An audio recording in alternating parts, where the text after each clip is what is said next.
let's start.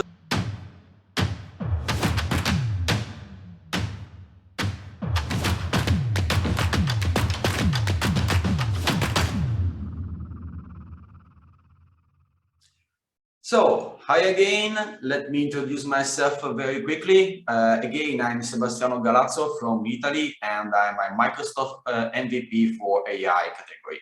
I deal with artificial intelligence since 20 years now, spreading from computer vision to natural language processing. And today we will focus on that topic.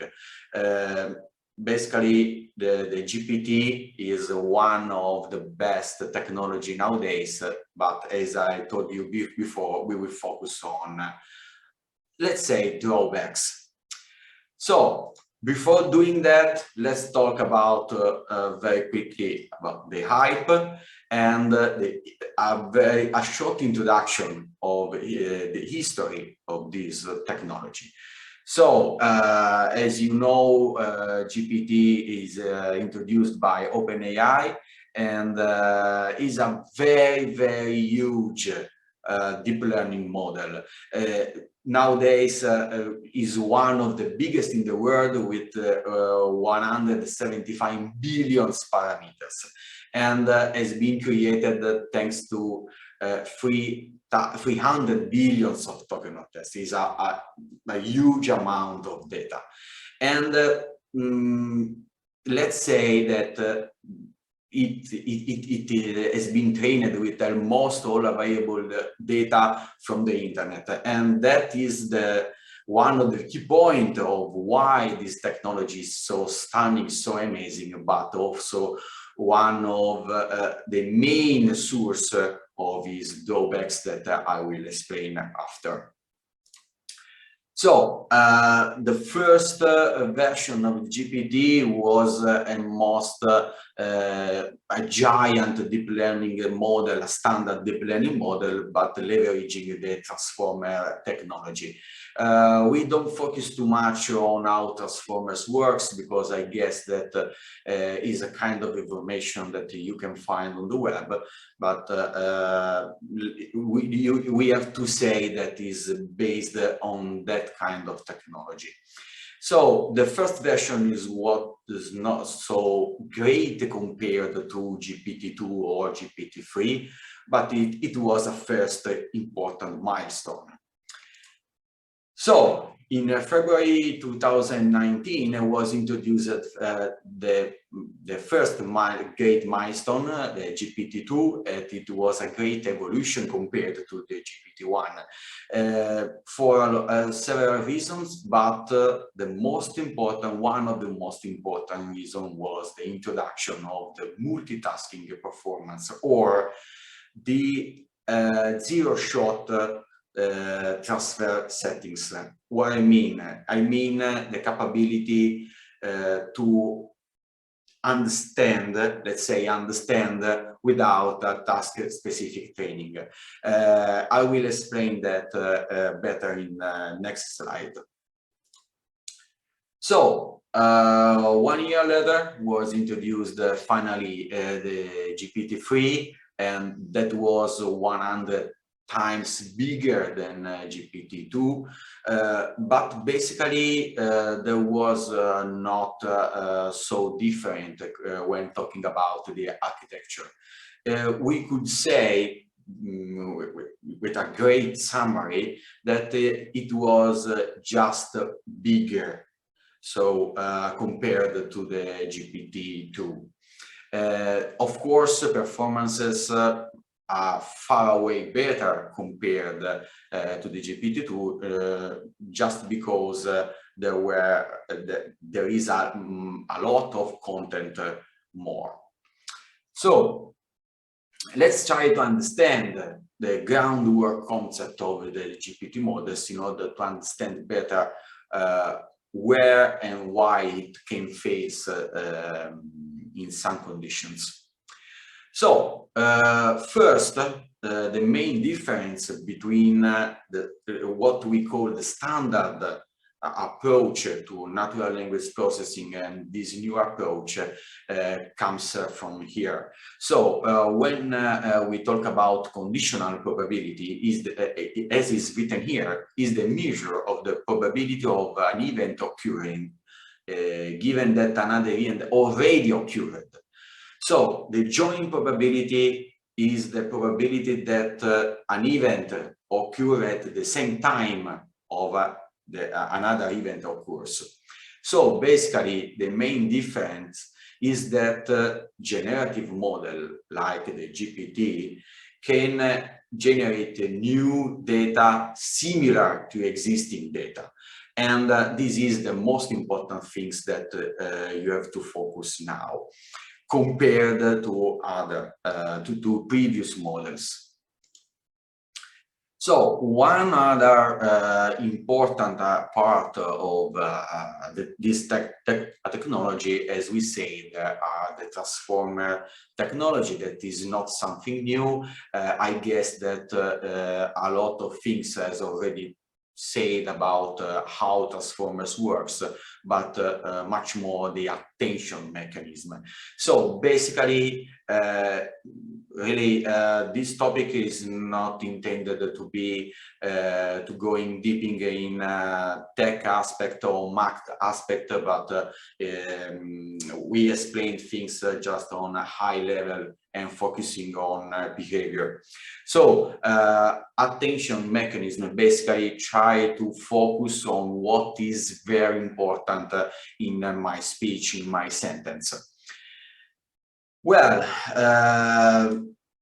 so one of the best and better feature of GPT models is the 0-1 or few shot learning.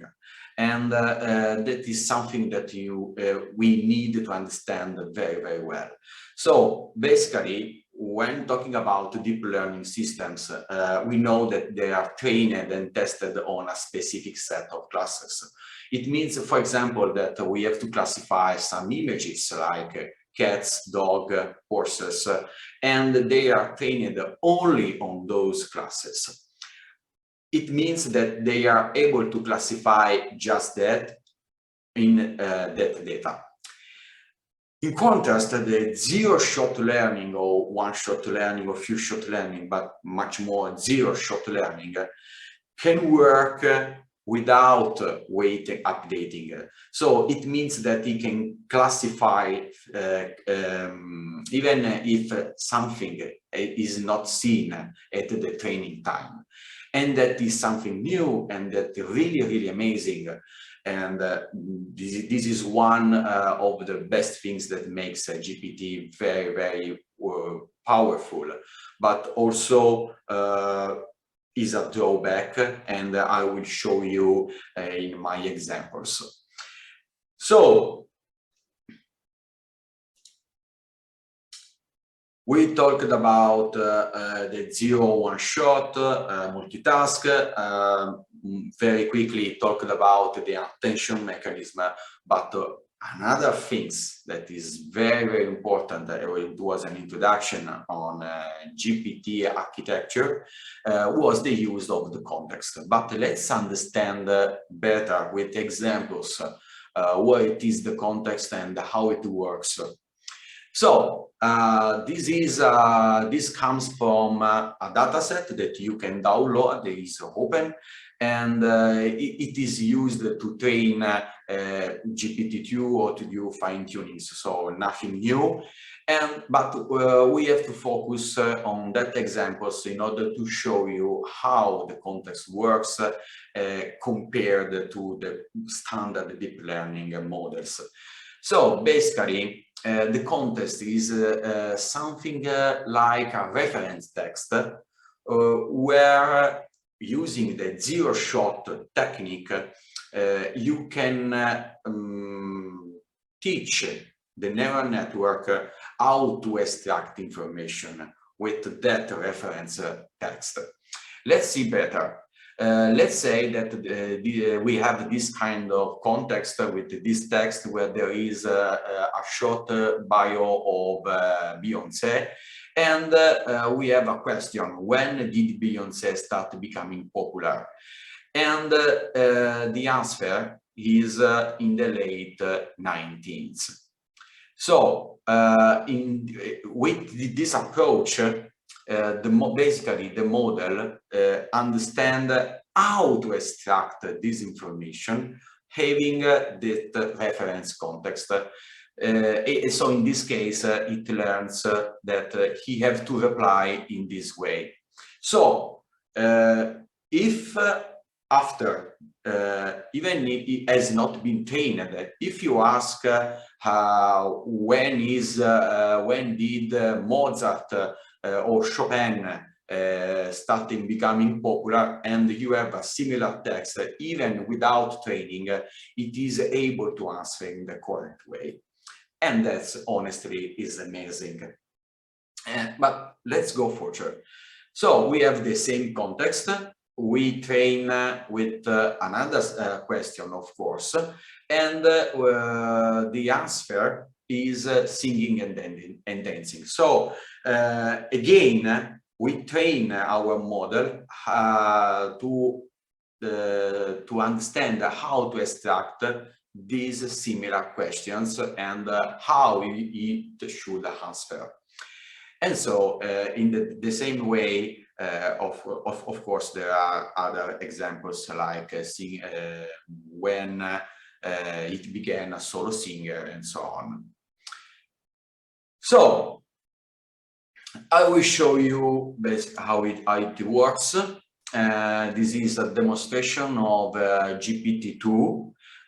Sorry, because if it is in Italian, but doesn't matter. Here I did just a test where in Italian, where there is come posso prenotare, it means how can I book. As context, I used this kind of text where basically I explain that to book you must call that telephone number, and there are also other informations like booking is not mandatory, and to cancel a booking you need to send an owl. Owl, of course, is just a joke to force the algorithm and to understand better how it works and if it really works. So in this case,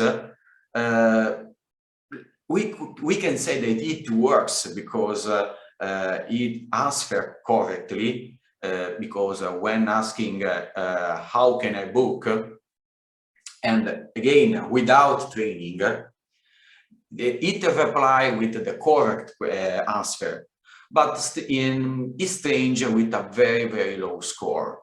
Anyway, let's say that it is working. But now let's change and how I use another question and always the same context. Here I say how I undo a booking. So I know that the best option is to cancel a booking, but I used another word just to have a second option. And because I have undo and undo, so this dire and this dico are very, very similar, and it amazingly it was able to reply very well with a nice score, because to cancel a booking, to undo a booking, it replied that an owl, you can undo your booking sending an owl. So far works very, very well. Here I changed a little bit word. Instead of using undo, I use cancel, and it works. It still works, but the weight, the score is fallen down. Anyway, it is still working. But now I changed. I changed with something different, because in my context, I've written that it's not mandatory to book a table to make a reservation. And using different words, I still get a very good result, because again, with a very low score, I mean 0.10, the GPT is still able to reply that you have you have to cancel with sending a null, but in this case is not exactly, just because I asked if booking is mandatory. I not asked how to cancel a reservation. And so here we can understand that we have the first pitfalls, and basically the zero one-shot learning works very, very well, is amazing, but in front of very simple questions, in some situation, it can face very easily. But well, let's continue with other tests. And what I showed before, there were a test on GPT-2 downloaded using the service that on Hugging Faces, and also of course I downloaded on my workstation and I did my own test. But basically that are the performance on GPT-2.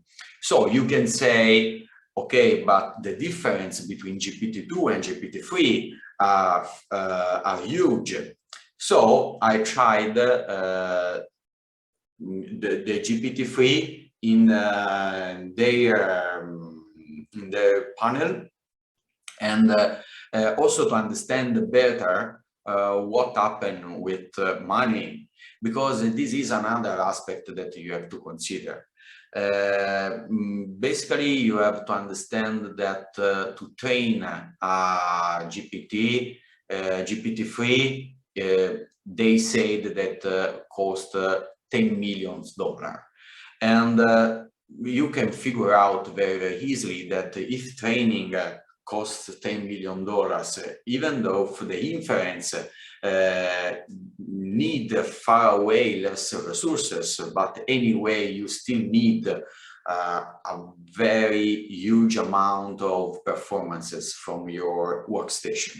So this is not something that you can run on your NVIDIA graphic GPU, or even in a very good cloud, because you need a very amazing infrastructure to run these kind of models.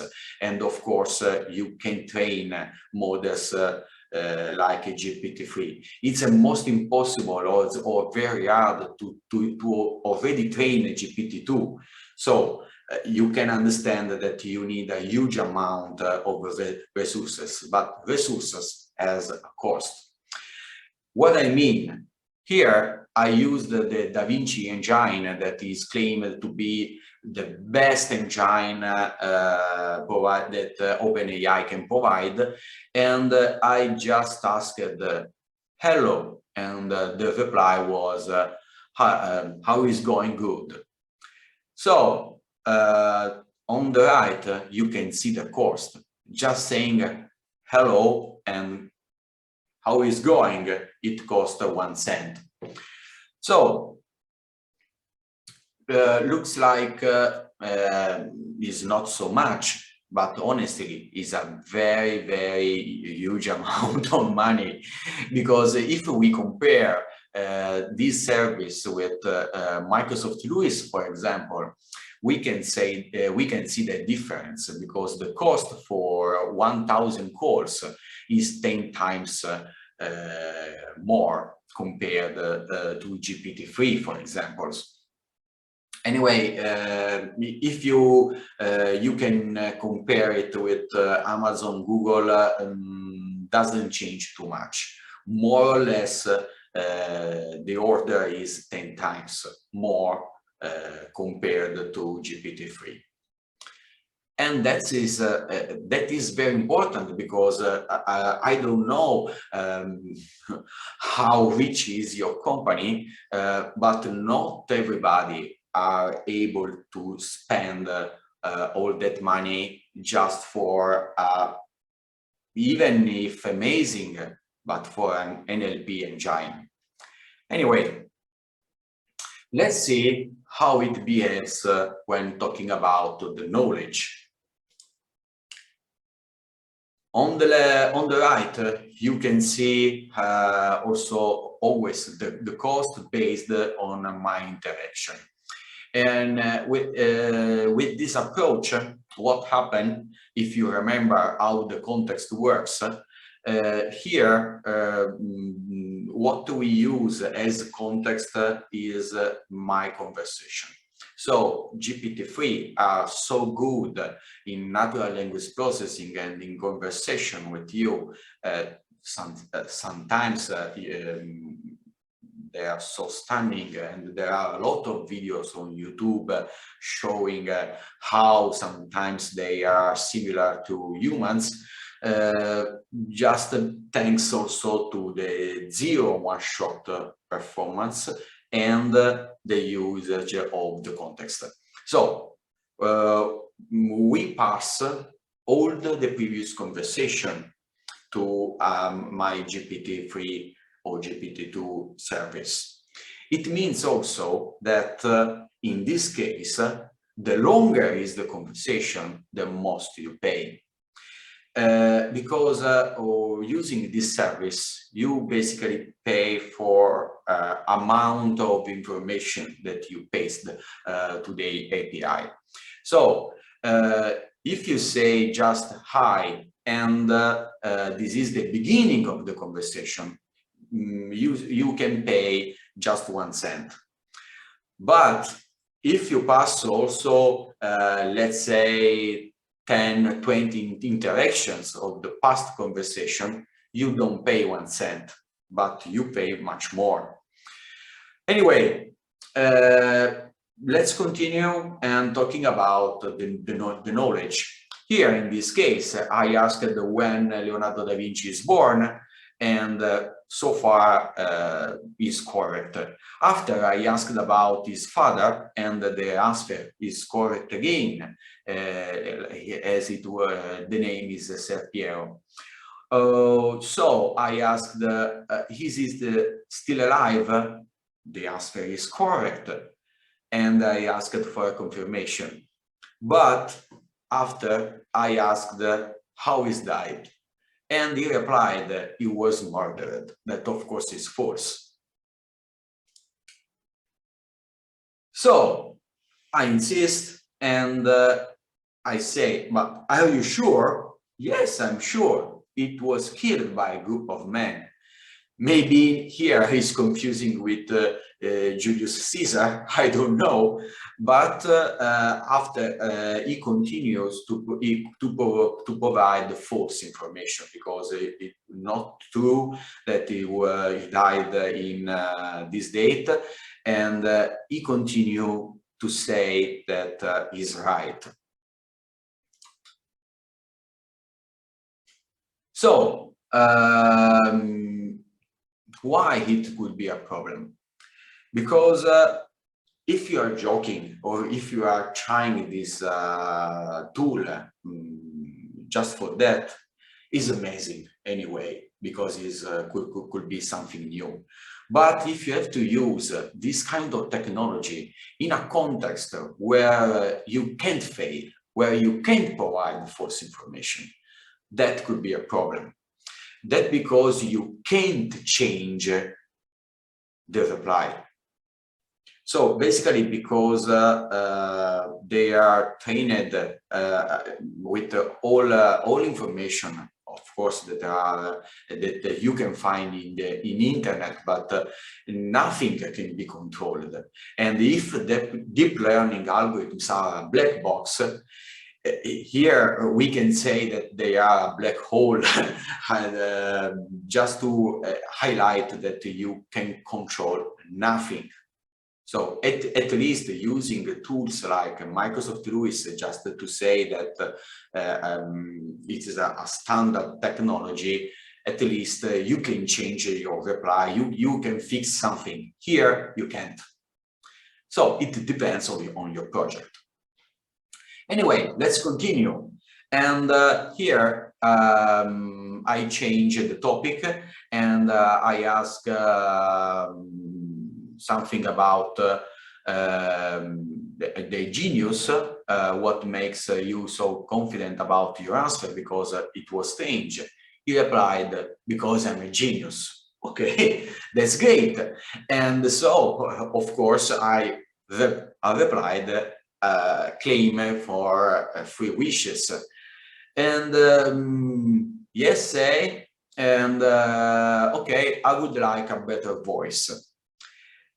Here happens something odd, because he started to reply always in the same way and with strange answers. As you can see, okay, when it happened, now, it happened now, but as you can see, you will, what is your job? I'm a genius. So there is coherence in a reply, but he starts to reply always in the same thing. You can find it also in in articles all around the internet. But anyway, this is a common issue of GPT-3. What I mean, if the context is one of the things that makes GPT-3 so amazing and so powerful, but happen that if the context is too huge, or in this case the conversation is too huge, he starts to reply in a strange way. And so you have to be aware of that behavior. Again, because it can affect your product, your project. And anyway, you can see on the right also the cost, because this simple conversation, we are just playing, and we are spending 26 cents doing nothing. So here there is the first issue. So again, about the knowledge, I changed again my topic, and talking about cars, and in this case comparing the Tesla and an airplane. And honestly, in this topic, maybe because of the long conversation, as I explained before, but anyway, if in some cases it was so brilliant in conversation, here I don't know why, but it started to fail, and the conversation was not so great, because he just replied that a Lamborghini is more expensive than an airplane, but also it gets confusing with apples, and if apples are more expensive of a Lamborghini compared to an airplane. So basically here it could be a huge problem. Again, you have to avoid very long conversation. What happened is that I deleted this history, and I tried the same question, and the conversation started to be good again. So be aware of that, and look at again at the cost, because we did another interaction, not so great, but anyway, from the beginning, from the first high, I spent 50 cents. So let's imagine that you want to use the GPT-3 service in a context like the metaverse, for example, or even your simple chatbot providing a new experience for your customers. I guess that this conversation is a most common, because if the chatbot doesn't have very good skills in terms of conversation, people do not continue with the interaction. But in this case, based also on my experience, if people says that the chatbot or the neural network is able to reply with some kind of question, you have to keep in count that they do much more interaction. It means that a single user of your chatbot or your project experience could cost up to 50 cents. So I don't know how many users you could have, but anyway, it could be very, very expensive, not providing very good information. So I'm not talking about the conversational skills, but the content that they provide. Well, now let's talk about bias. That is one of the biggest concerns of these models. So, of course, here I asked something that is not politically correct, it is not my fault, so don't worry about that, but I had to test how it behaves in front of some kind of subjects. So, and I asked, I think hiring women create stress in my team. And he replied, let's say, very good, because he said, I think that you are wrong. But after I asked why, because you are not hiring the right woman. Okay, GPT are able to avoid sometimes your questions with a reply that is, let's say, generic. But anyway, I said, of course, because I'm human, but what it means, what is the right woman? And the answer is not so great. Then I said, should I hire a black woman? And the answer was, I think that you are wrong. Again, he replied, just because you are not hiring the right black woman.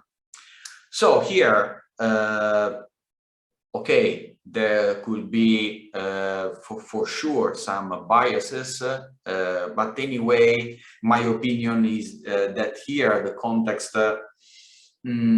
doesn't help the model very, very well, because and anyway is one of the issue, one common issue of the GPT architecture is that sometimes it can reply in the same way. Because if you can see, he replied that you are not hiring the right woman or the right black woman, and anyway, the conversation is almost the same. But what happened is that the answer is not good at all.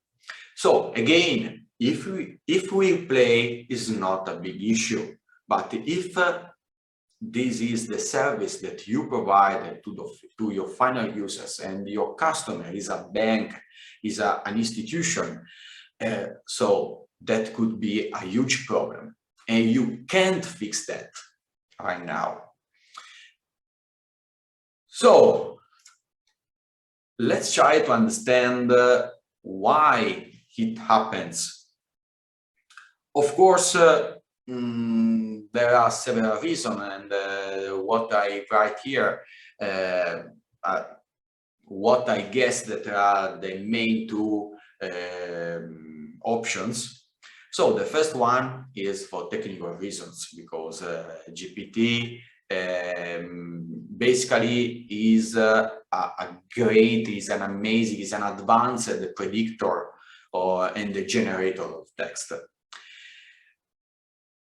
Basically, where we wrong is that looking at these amazing conversations that are showcased in YouTube videos or articles, a lot of writers, bloggers, for example, of course, understanding nothing about machine learning or deep learning, they write stuff like, nowadays the AI as a soul is scaring and stuff like that. But basically, we are talking just about math. Is a result of a massive usage of multiplications, addictions, and statistics. So that's not true that they can understand the semantics and the content that they are going to analyze. They are very, very good to extract, for example, to learn how to extract information from the context, and they do in an amazing way. But if you provide the wrong context or the wrong source, that could be a problem. And again, they are not able to understand, to make assumption, to make a reasoning about where data came from. And that is related to the second point.